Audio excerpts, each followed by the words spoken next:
Hello guys. आज का topic है United Nation Environment Programme. So basically Purnima Devi ji जो असम से बिलोंग करती है, तो उन्होंने रिसीव किया है यूएनईपी का champions of the earth award for 2022। सो हम आगे देखते हैं कि बेसिकली पूर्णिमा देवी ने क्या किया जो उनको ये अवार्ड मिला। सो बेसिकली वो ये जो पक्षी है जिसका नाम है ग्रेटर एडजंट स्टॉर्क, ये असम में पाया जाता है और बेसिकली इसके कंजर्वेशन में उनका बहुत बड़ा रोल रहा है। और उन्होंने इसी पक्षी को प्रोटेक्ट करने के लिए एक आर्मी बनाई जिसको हरगिला आर्मी कहते हैं, और असम में इस स्टॉक पक्षी को हरगिला कहा जाता है। सो आज के टाइम पे मोर देन 1000 वुमेन उस हरगिला आर्मी का पार्ट है और ये बेसिकली असम में ही पाया जाता है। तो it is the second rarest stock species in the world और जिसका पॉपुलेशन हैज ड्रॉप्ड 1200, मतलब अभी जाके 1200 ही बचे। जो पहले के मतलब लास्ट सेंचुरी के हिसाब से अभी 1% ही बचा हुआ है। और सबसे मेन कारण urbanisation, wetland destruction and mobile tower. जो जितना 4G 5G 6G आ रहा है उसके कारण हमारा तो इम्प्रूवमेंट हो रहा है, बट पक्षियों का बुरा हाल है। ये जो champions of the earth award दिया गया बाय यूएनईपी, उसमें एक कैटेगरी था एंटरप्रेन्योरियल विजन कैटेगरी। तो उस कैटेगरी में पूर्णिमा जी को ये अवार्ड मिला है। और पूर्णिमा जी एक वाइल्ड लाइफ बायोलॉजिस्ट है और हु लीड्स द हरगिला आर्मी। फिर आगे देखते हैं यूएनईपी क्या होता है। बेसिकली यूएनईपी एक यूएन का ऑर्गेनाइजेशन है जो इन्वायरमेंट प्रोटेक्शन के लिए काम करता है। सो इसका मेन कार्यभार जो है एग्जीक्यूटिव डायरेक्टर और सीनियर मैनेजमेंट टीम संभालती है। उन्होंने एक मीडियम टर्म प्लान बनाया, जैसे इंडिया में 5 ईयर प्लान होता है, था अभी नहीं है, अभी तो नीति आयोग का प्लान चल रहा है, बट उसी तरह उन लोगों का एक मीडियम टर्म स्ट्रैटेजी होता था जो 4 ईयर के लिए होता था।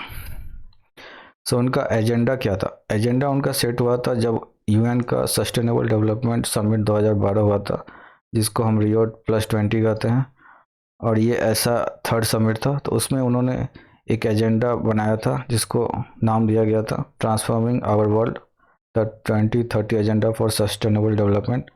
तो इसके लिए यूएनईपी इसको इम्प्लीमेंट करने के लिए इस पर काम करती है। और इससे पहले जो पहला समिट हुआ था वो हुआ था अर्थ समिट 1992 में, जो बेसिकली पहला समिट था इस कॉन्फ्रेंस का, जो हुआ था रियो डी जेनेरियो ब्राज़ील में।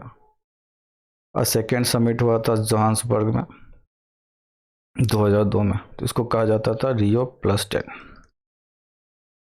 ताकि सबका क्या क्या इम्प्रूवमेंट है या फिर कितना इम्प्लीमेंटेशन है सब चेक करने का। बट ये बेसिकली एक इम्पॉर्टेंट थिंग इस समिट का ये कि नॉन बाइंडिंग डॉक्यूमेंट है, मतलब करना है तो करो, नहीं करना है तो तुम्हारे ऊपर। मतलब ऐसा कोई पेनल्टी या कोई ये पनिशमेंट कोई इसका नहीं मिलेगा।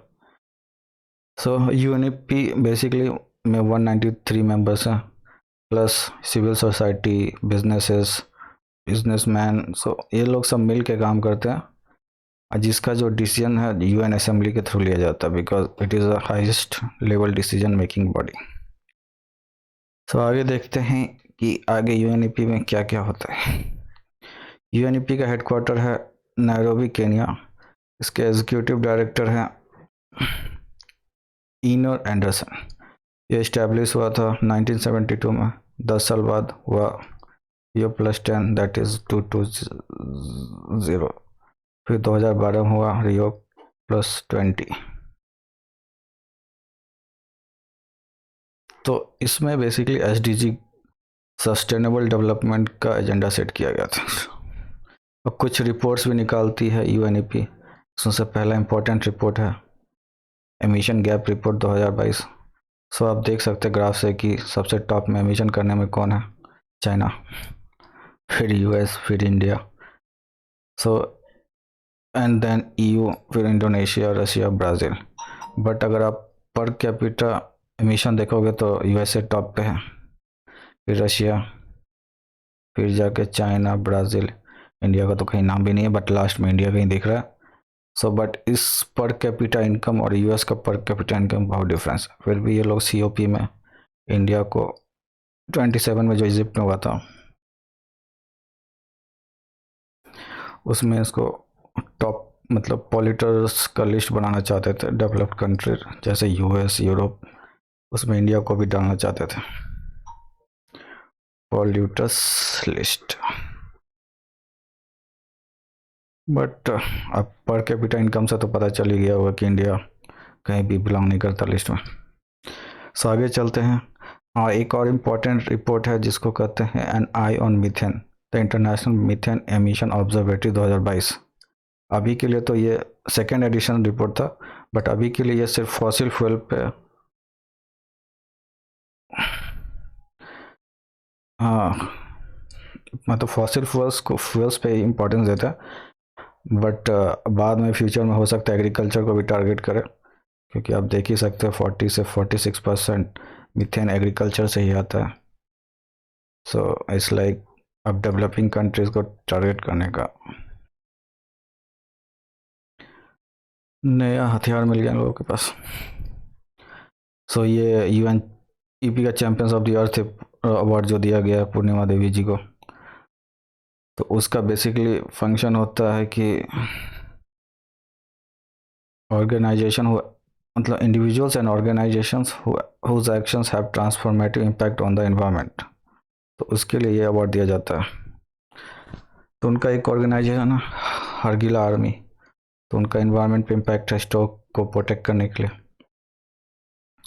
सो उन्हें इसलिए अवार्ड दिया गया। और ये annual champions of the award is the UN's highest environmental honour.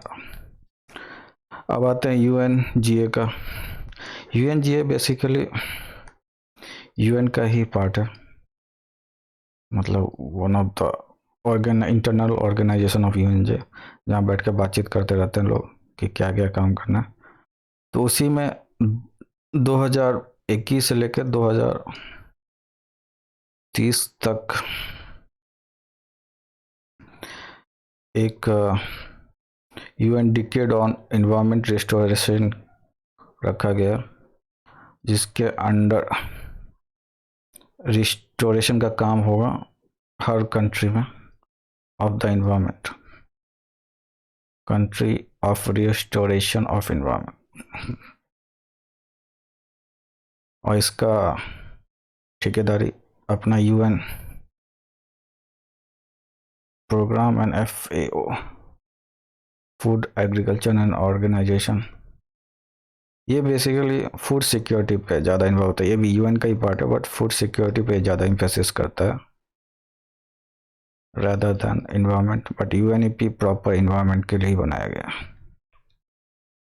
Thank you guys, हो गया आज का चैप्टर ख़त्म।